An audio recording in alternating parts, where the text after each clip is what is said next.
Bom, boa noite, pessoal. Sejam todos... Karen, você falou alguma coisa? Pode continuar. Tá bom. Sejam todos bem-vindos. Esperamos que vocês gostem da live. Nós vamos hoje trazer o assunto da importância, né, da gestão de investimento pelas empresas de fundo de pensão. Eu vou ser a mediadora, vou estar lendo os comentários de vocês. Qualquer dúvida que vocês tiverem, pode botar no chat que eu interrompo eles, né? O Denilson e o Carlos, que vão estar como palestrantes hoje. Então, qualquer dúvida, vocês podem ou levantar a mãozinha também, se preferirem, ou escrever no chat que eu falo com eles, tá bom? Pode passar, Denilson.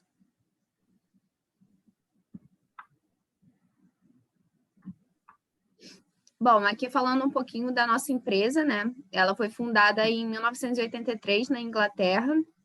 Ela é uma rede global de firmas independentes de contadores, auditores, consultores fiscais e consultores de negócio. Ela também é uma das principais redes de contabilidade do mundo.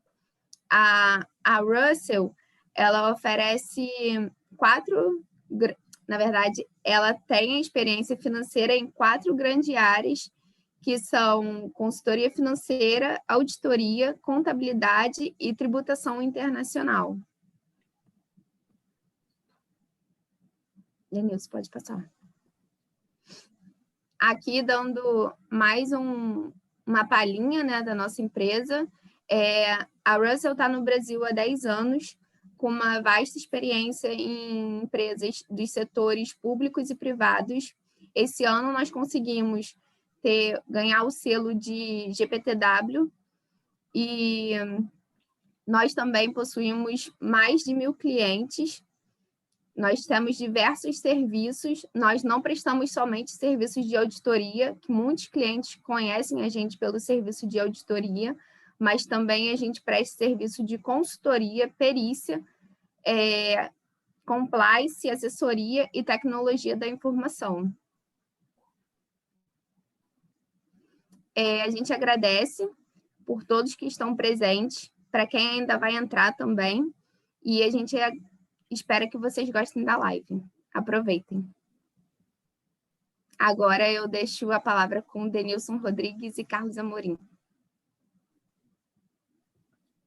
Boa noite, eu me chamo Denilson dos Santos Rodrigues, eu sou gerente de auditoria da Regional do Rio de Janeiro, tá? Sou formado em contabilidade, tenho mais de 10 anos de experiência em auditoria, tá? Eu também tenho o KNAI, QTG, CVM e Previc. E sou responsável pelos clientes, além de outros, né, de previdência privada. Vou deixar o Carlos se apresentar um pouquinho agora para a gente dar andamento aqui à nossa live. Boa noite, pessoal. Tudo bem? Carlos Eduardo Correia de Amorim, né? Tenho 42 anos, estou desde 2019 na Rússia, sou contador, auditor também há mais de 10 anos e faço o que gosto. Né? Sou muito feliz porque eu faço o que eu gosto. E espero que vocês gostem do conteúdo. A gente preparou com muito carinho, com muita atenção, para que a gente consiga o máximo, né, do que a gente conhece da área. E vamos lá, Denilson.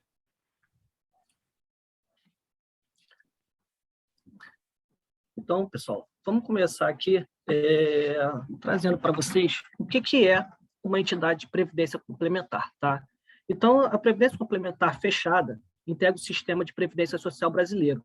É uma importante ferramenta de proteção adicional ao trabalhador e constitui mecanismo de formação de poupança interna de longo prazo, necessário para ampliar a capacidade de investimento do país e diversificar as fontes de financiamento do crescimento econômico. Tá?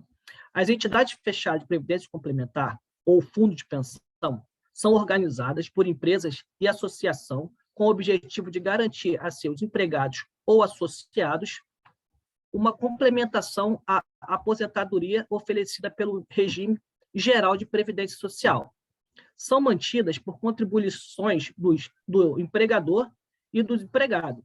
No caso das associações, apenas pelos associados, que são vertidas aos respectivos planos de benefício. para serem investidos e retornarem na forma de renda ao empregado no momento da aposentadoria, né? Como o próprio nome diz, tais entidades são fechadas. Isso significa que os planos que elas oferecem não estão disponíveis para o público em geral. Somente as pessoas ligadas a elas, funcionários ou associados, podem participar. Isso aí, só fazendo um comentário, é bem diferente dos planos oferecidos pelos bancos, né? Esses são abertos e regulados por outros órgãos, que vamos falar brevemente nos próximos slides, né? Que não é nosso assunto de hoje. Nas próximas lives, a gente pode voltar com as entidades abertas.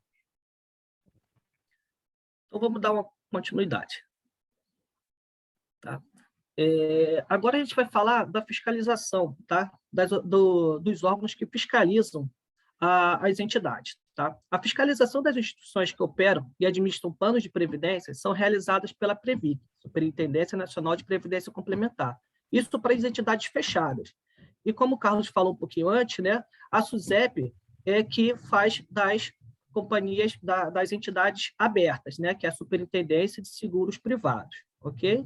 Então, a gente lembra bem que as fechadas, que são as que a gente acaba prestando alguns serviços, né, ela é regulada pela PREVIC, e as abertas, né, são reguladas pela SUSEP. Além disso, né, ainda tem o Conselho Nacional de Previdência Complementar, que é o órgão do governo federal que foi instituído pelo Decreto 7.123, de 3 de maio de 2010, e possui a função de regulamentação dos regimes operados pelas entidades de previdência privada.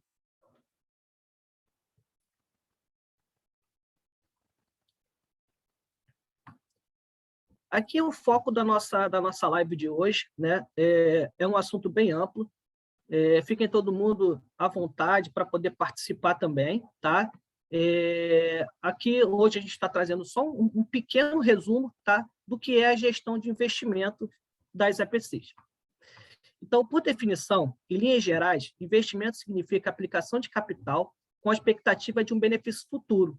Para os fundos de pensão, a gestão de investimento tem um papel primordial, pois tem a missão de obter para seus participantes uma rentabilidade compatível com o mercado, evitar deterioração do patrimônio, garantir a continuidade do pagamento de benefícios já concedidos e a concessão dos benefícios futuros.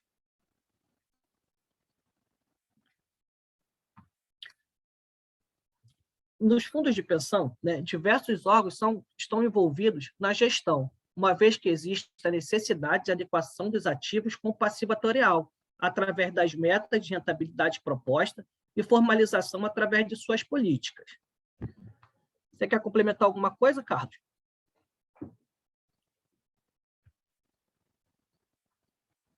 Todos me ouvem? Desculpa, Lenilson, minha Tá. conexão caiu. Perfeito. Então, eu vou dar Voltei continuidade. Tá bom? A gestão é efetuada através de gestores internos, né, pela própria entidade. E também pode ser externos, né? São as pessoas contratadas para fazer a gestão dos investimentos, onde a governança tem um papel fundamental, uma vez que devem ser estabelecidos critérios para a contratação e avaliação dos gestores.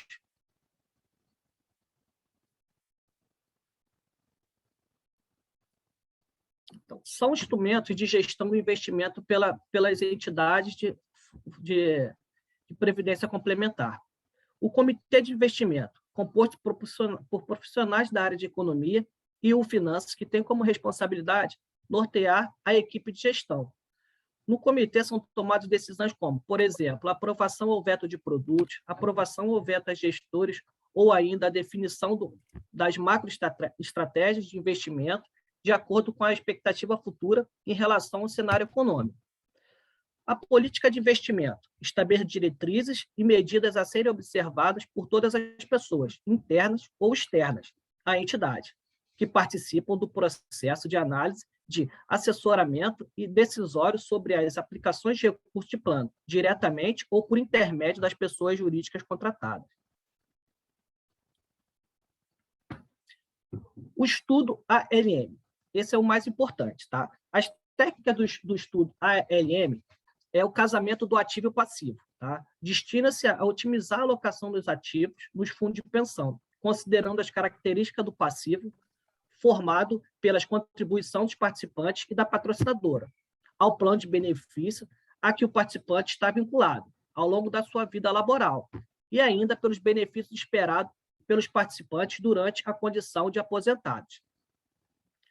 A ALM constitui-se em uma ferramenta essencial para a gestão dos recursos destinados a pagamento de benefícios. No entanto, a ALM indica o segmento que se deve aplicar, levando-se em conta a rentabilidade e a liquidez esperada, porém, a qualidade dos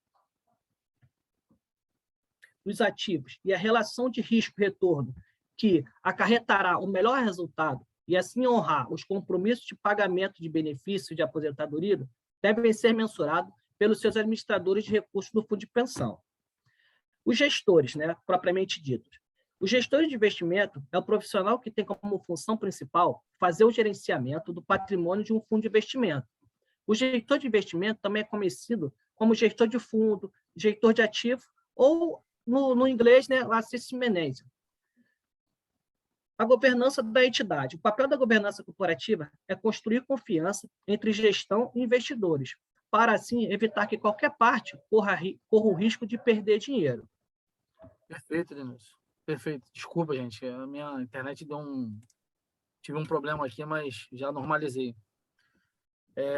Com relação... Gostaria de fazer só um comentário, Denilson, com relação a essa questão, né, do estudo ALM.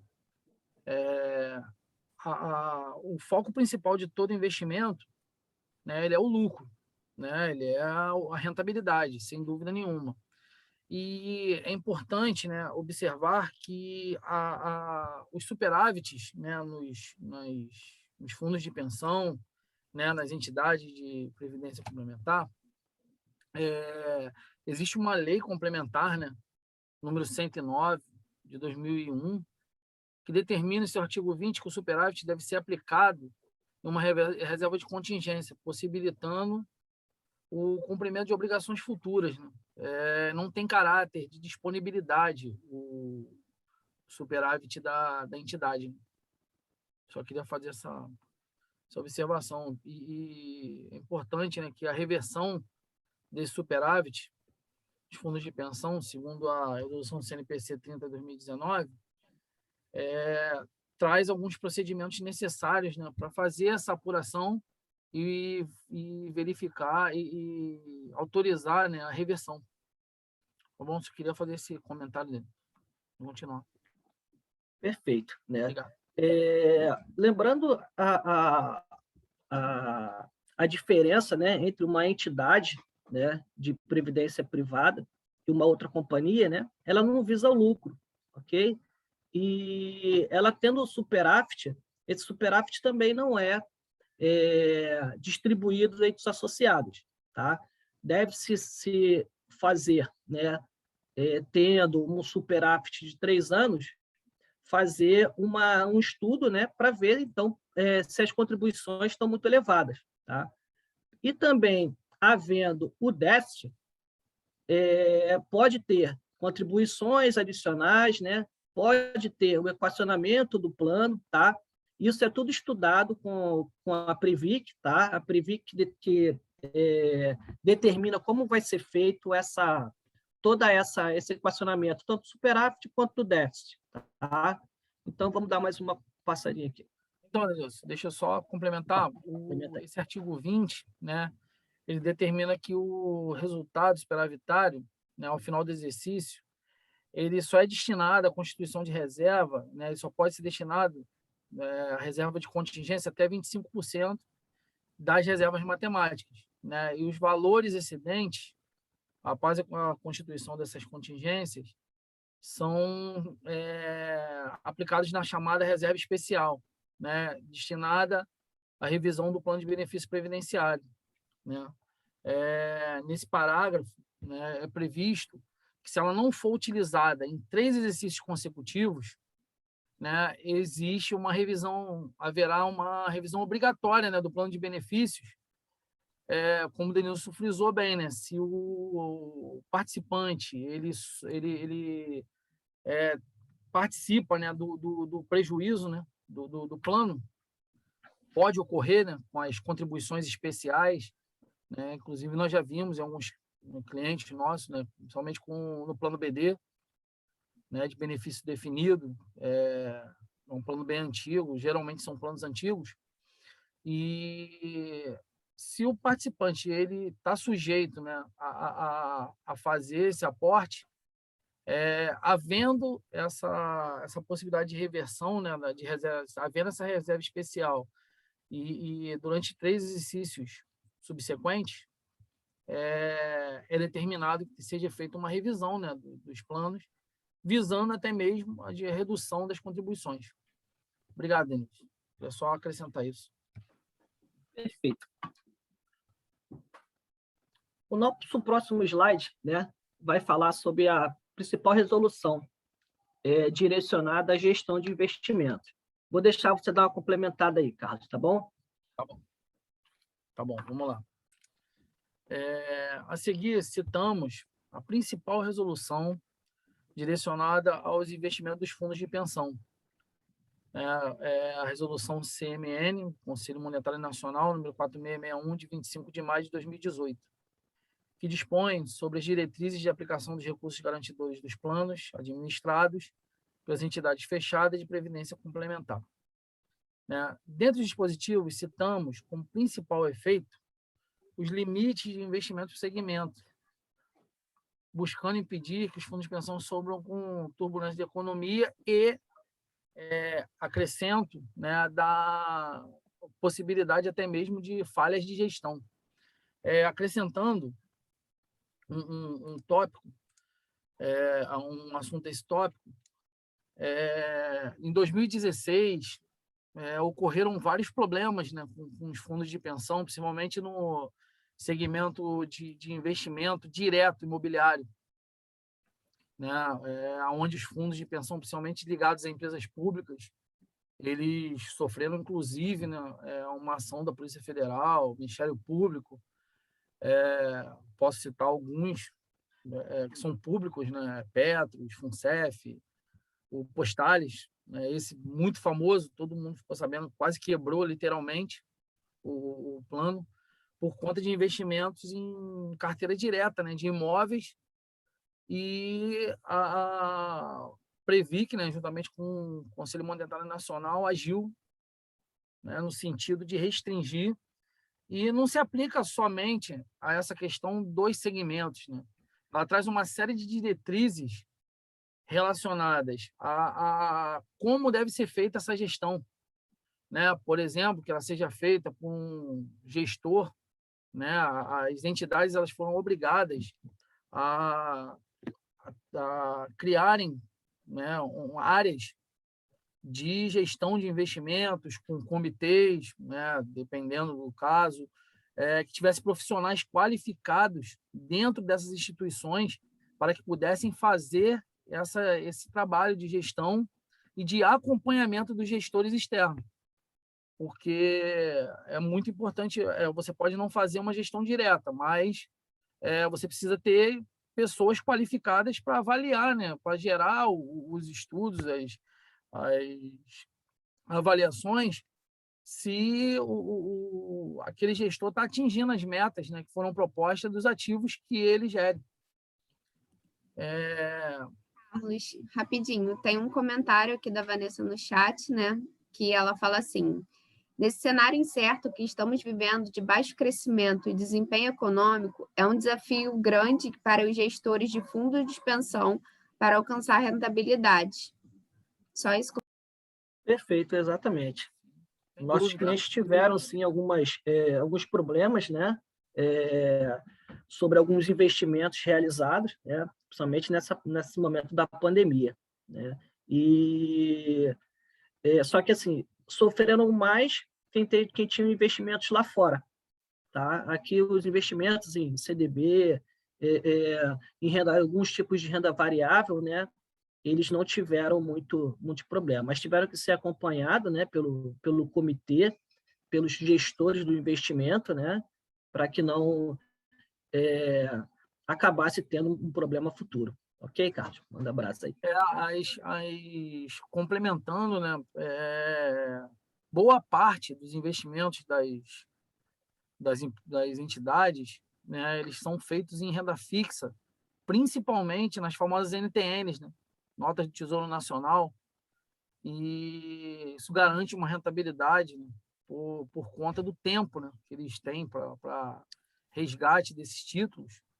Né? Então, a gente tem em 2021, por exemplo, um resgate. Esse resgate é feito de títulos que foram aplicados em 2007, 2008, muitas vezes. E, para complementar, né, a informação que eu estava trazendo referente, né, a essa resolução, em 2018, o setor quando foi regulamentada, né, quando foi trazida essa resolução, o setor das EFPCs contava com ativos na ordem de 840 bilhões, distribuídos em 307 fundos, 7 milhões de participantes dependentes assistidos, né, conforme a fonte da Previc. Então, assim, sem dúvida nenhuma que é pertinente que houvesse uma regulamentação maior com relação a esses investimentos. Então, voltando para o slide, né, a gente traz aqui os limites legais, né, que a Previc determinou, né, que o Conselho Monetário Nacional determinou, sendo 100% em renda fixa, podendo ser até, né, esses percentuais são até 100% em renda fixa, 70% na renda variável, 20% de investimentos estruturados, 20% em investimentos imobiliários. Lembrando que não podem ser investimentos diretos em imóveis, eles têm que ser feitos através de fundos imobiliários, através de carteiras de fundos. Né? Eles não podem aplicar esses valores de investimentos imobiliários em imóveis diretos. Né? Num modo mais simples, as entidades elas não podem mais comprar imóveis. E 15% empréstimos e financiamentos a participantes, né? As famosas operações com participantes. E esses limites, uma vez ultrapassados, geram comunicação através de ofícios do órgão regulador com a necessidade de adequação em prazo determinado pelo mesmo. Passarinhos. Okay. Fazer um estudo de caso, né? A gente teve um cliente há um tempo atrás, tá? Que ele possuía um imóvel ali no Porto Maravilha, né? E enquanto não tinha nenhuma obra, né? Era aquele lugar totalmente desabitável. Oi? Isso explica o que é o Porto Maravilha, que nem todo mundo é do Rio de Janeiro, né? Por favor. Vou explicar assim. Aqui no Rio de Janeiro, né? Aonde encostavam os barcos ali, no famoso porto, né? Como em todas as outras cidades, acredito eu, né? É aquela parte velha da cidade, né? Onde existem aqueles patrimônios tombados, né? E aqui no Rio de Janeiro não é diferente, tá? E em alguns anos passados foi feita uma obra de revitalização toda ali que acabou virando o chamado Porto Maravilha, né? Onde hoje é área de lazer, onde hoje passa lá o VLT, né? Que é o veículo leve sobre trilhos, né? No centro comercial mesmo, no centro da cidade. E aí existia esse cliente que tinha um imóvel neste local. Então, há épocas atrás, estava tendo um preço, né, totalmente insuficiente, mas ele mantinha na carteira dele. Com essa obra toda, os imóveis dali, desse centro, tiveram um reajuste tremendo, né? E aí a Previc foi... Os imóveis praticamente triplicaram de valor, né? Exatamente, né? E a Previc mandou um ofício para eles, dizendo que eles tinham que vender aquele imóvel, porque tinha se desenquadrado, né? E aí a administração da empresa, o que pensou em fazer? Vamos fazer um estudo, né, para ver como que a gente pode se adequar e o que a gente vai fazer. O imóvel era alugado, né? Então o preço do aluguel ia aumentar muito mais. O que a administração decidiu fazer? não vender esse imóvel. Eles ficaram brigando com a Previc, né, informando que enquanto o imóvel não valia nada, eles mantinham lá na carteira deles. Agora que o imóvel tem um valor bem alto, né, e que vai trazer um benefício para a entidade, eles não vão vender. Né? Então, acredito que isso deva estar nessa briga ainda, né? Eles devem estar recebendo ofícios da Previc e eles decidiram mesmo que não ia vender esse imóvel. Tá bom? Só para a gente fazer aqui uma colaboração. É importante também, né, frisar, Denilson, que nós temos casos, né, de clientes que eles estouraram esse prazo não por conta de novos investimentos, mas devido à carteira de imóveis deles ser muito grande, ter um valor significativo. E aí a Previc, né, a partir de 2018, ela passou a gerar, né, existia uma previsão de 12 anos, né, para adequação, e a partir desses 12 anos, né, eles têm que fazer comunicados todo ano à Previc, informando as medidas que estão tomando para se desfazer, né, desses imóveis, porque o objetivo da Previc, né, com essa resolução é que realmente não tenha mais. Né? Então, assim, dentro das possibilidades de mercado, né, para venda dos imóveis, as entidades têm buscado se adequar, porém não é uma coisa tão fácil de fazer, né? Como o Denilson citou aqui, enquanto não valia nada, o cara tinha lá na cara, o cara queria se desfazer. Agora que vale muito, que existe um benefício que ele pode ganhar muito mais, ele vê a possibilidade de segurar esse imóvel, né? Desse imóvel se transformar num ativo aí no futuro mais interessante. Bom, gente, seguindo aqui. Deixa eu interromper vocês. Opa, Eu tenho uma pergunta para vocês. A Previc chega a só notificar para a empresa vender, para o fundo de pensão vender o imóvel, ou ela chega também a aplicar alguma multa?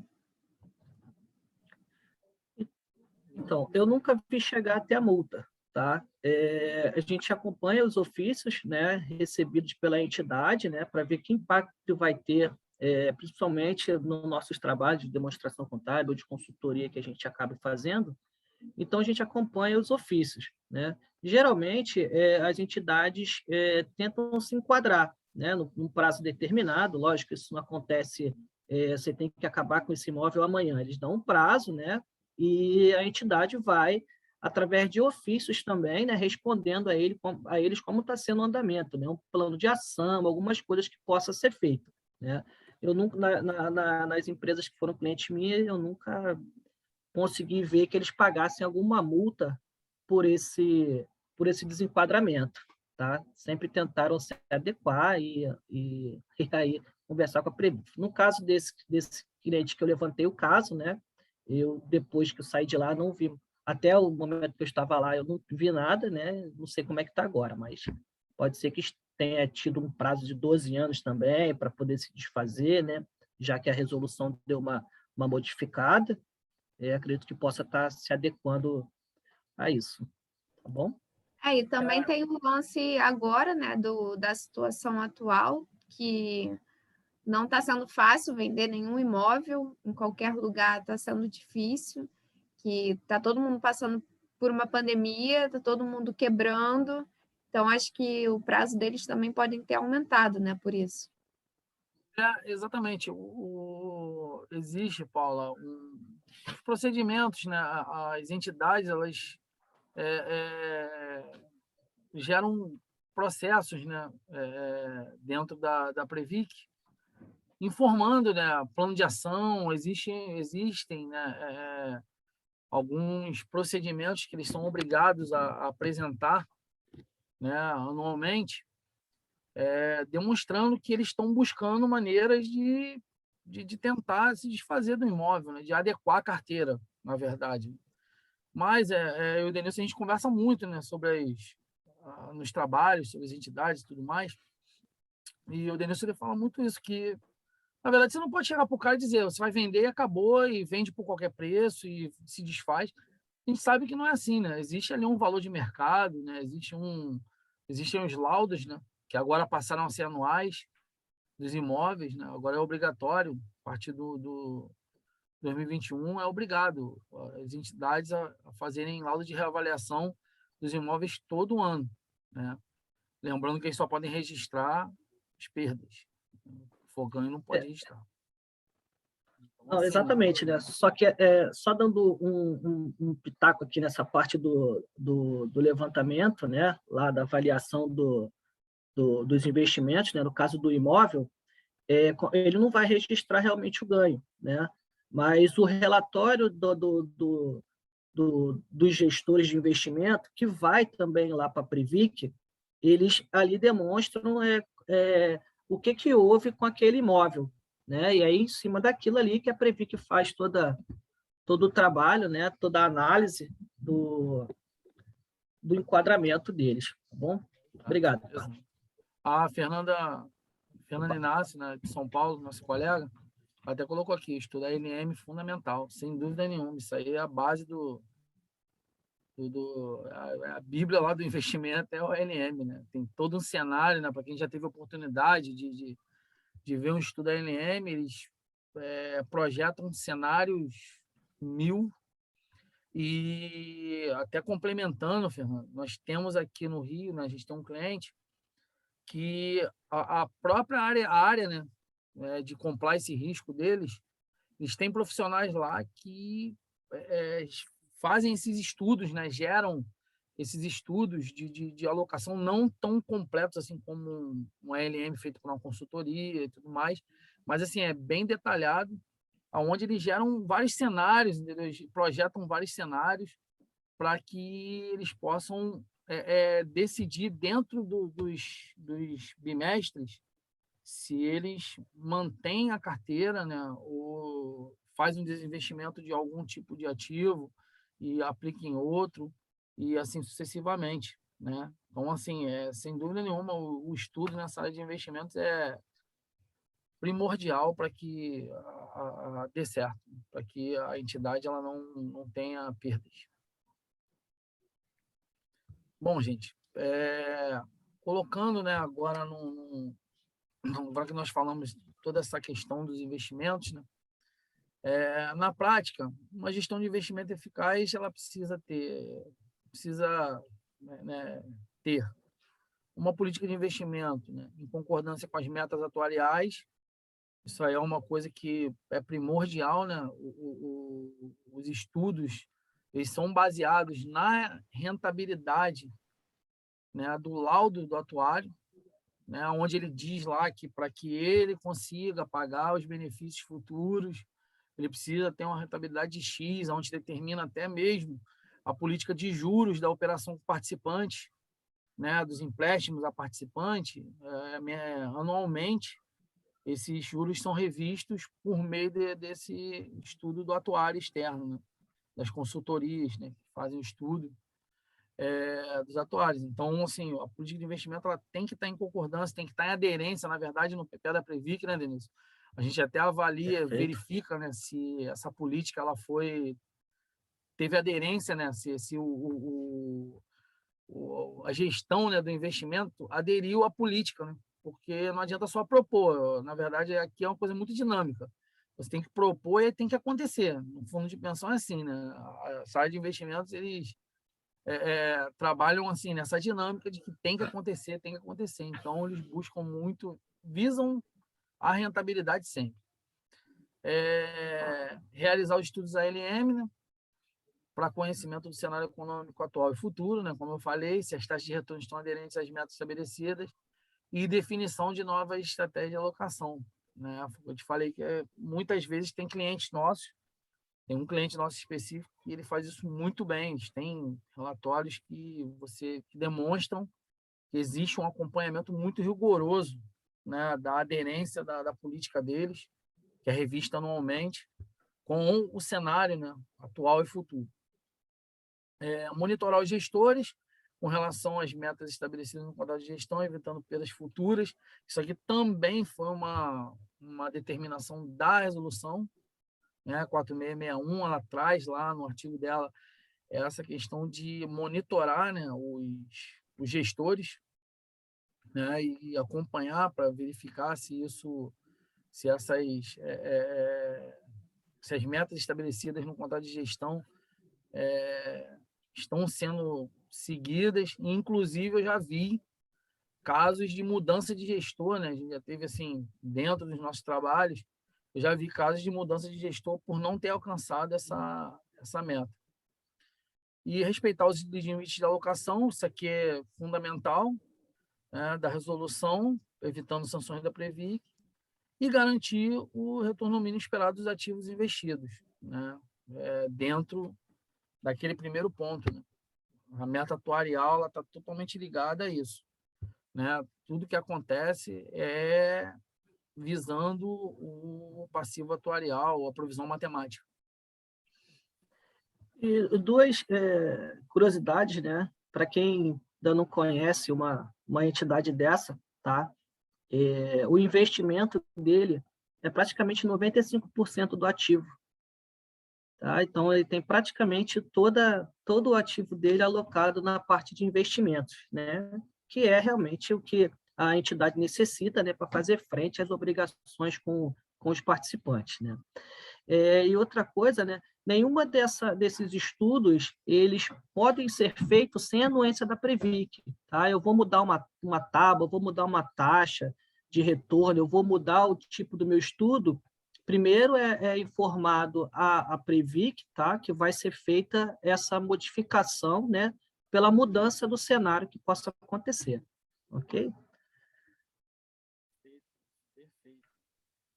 E, assim, as nossas auditorias, né, falando um pouco do nosso trabalho, né, nas nossas auditorias, e posso acrescentar consultorias, né, porque, na verdade, nós somos habilitados a fazer essas consultorias também.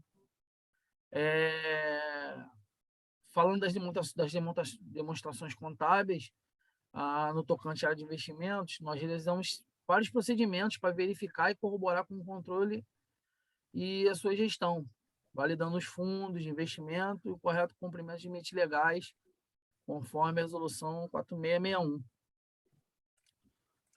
Perfeito.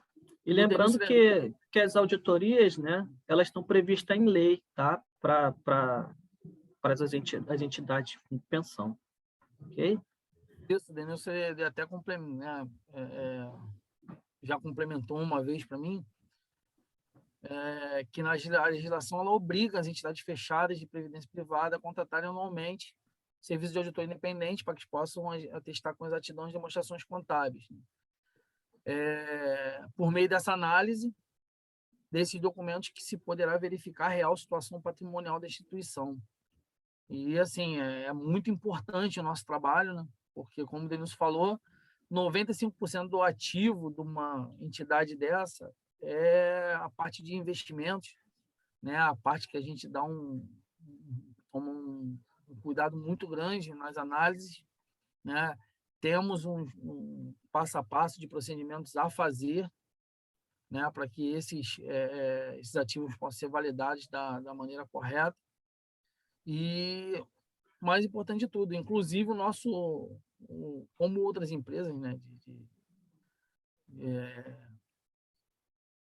O nosso relatório ele é publicado, né, no site da fundação, juntamente com o relatório anual deles, faz parte, né, do book, das informações, né, que eles divulgam, esse nosso relatório. E lembrando da importância do investimento, né, os nossos clientes eles têm um relatório de controle interno só de investimento, tá? E se a empresa for enquadrada no chamado empresas ESE, que são as maiores empresas de fundo de pensão, elas ainda têm que fazer um PPA só, né? Não só, né? Abrangendo toda a compliance, né? Mas também uma parte muito a fundo de investimentos, obrigatório pela Previc. Exatamente. Terminando, né, para complementar, esse PPA, né, dessas empresas, a gente valida a parte de governança, né, Denilson? Toda aquela parte de contratação, de gestores. Ele é bem abrangente, a Previc, ela determina que seja avaliado todas as áreas, né, dessas entidades ESE, para que possa haver uma validação correta lá no final do ano das demonstrações contábeis. E aqui nós temos alguns exemplos, né, de FPCs no mercado, né? Algumas são clientes nossos, outras poderão vir a ser futuro, se Deus quiser. Né? Nós temos aqui a Refé, a Grandeza, a Capesesp, que são nossos clientes. E temos aqui outras empresas que ainda não são nossos clientes, Postales, Valia, Petros, Embraer Prev.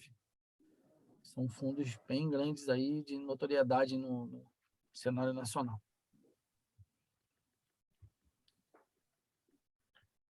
Bom, Paulinho. Bom, a gente abre espaço, né, para se alguém quiser complementar mais alguma coisa, quiser fazer alguma pergunta também. E também a gente agradece a participação de todos que vieram aqui prestigiar a gente, que reservaram um pouquinho do tempinho para vir aqui assistir esse pedacinho dessa live com a gente. E a gente também deixa os nossos contatos. Aí, pessoal. Bom, gente, boa noite a todos.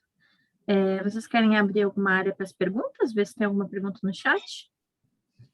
No chat não tem não, Karen, mas eu abri espaço para o pessoal, se alguém quiser falar ou escrever no chat, a gente está aqui.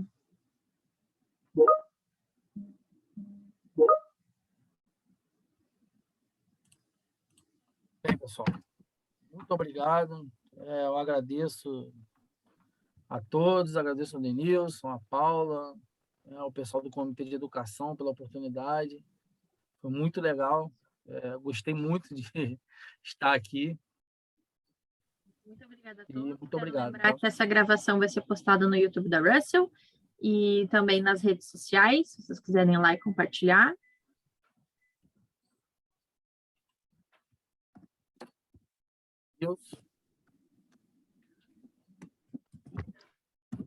É isso, muito obrigada. Boa noite a todos. Nenhuma dúvida.